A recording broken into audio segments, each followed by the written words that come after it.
दोस्तों, अपने YouTube channel पे एक देवी जी का गीत लेके आई हूँ। अगर आप लोग को वीडियो अच्छा लगे तो मेरे वीडियो को लाइक करें और चैनल को सब्सक्राइब करें और कमेंट में बताइए कि मेरा देवी का गीत कैसे लगा। जय माता दी। बड़ा बड़ा फूल कहाँ पायू महारानी माई, बड़ा बड़ा फूल कहाँ पायू महारानी माई। पहिला मंगन मैया मांगिया के मांगे, पहिला मंगन मैया मांगिया के मांगे।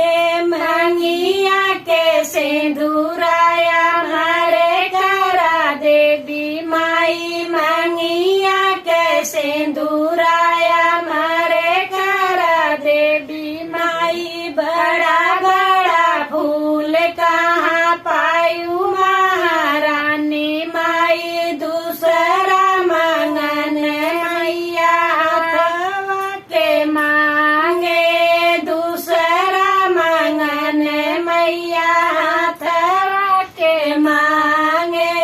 हाथवा के चूड़िया मारे करा देवी माई, हाथवा के चूड़िया मारे करा देवी माई। बड़ा बड़ा फूल कहाँ पायू महारानी माई, तीसरा मंगन मैया अंगे के मांगे, तीसरा मंगन मैया अंगे के मांगे।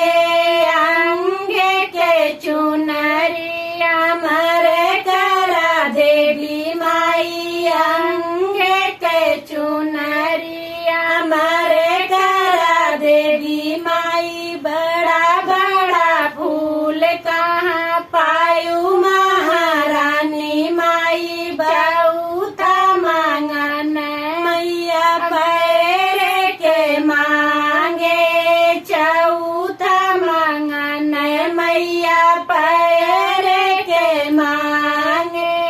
पैर के बिछुआया मारे करो देवी माई, पैर के रंगनाया मारे करो देवी माई। बड़ा बड़ा फूल कहाँ पायू महारानी माई, पचवा मंगन मैया गोदिया के मांगे, पांचवा मंगन मैया गोदिया के मांगे।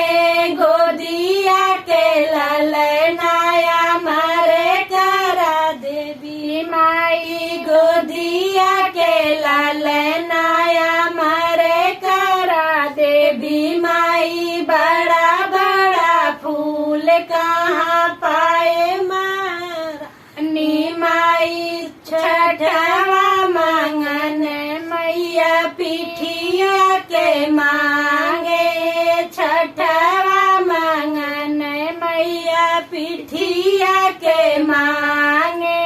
पिठिया के बीरनाया मारे करो देवी माई, पिठिया के बीरनाया मारे करा देवी माई। बड़ा बड़ा फूल कहाँ पायू महारानी माई, सतवा मंगन मैया अपना के मांगे, सतवा मंगन मैया अपना के मांगे। सजना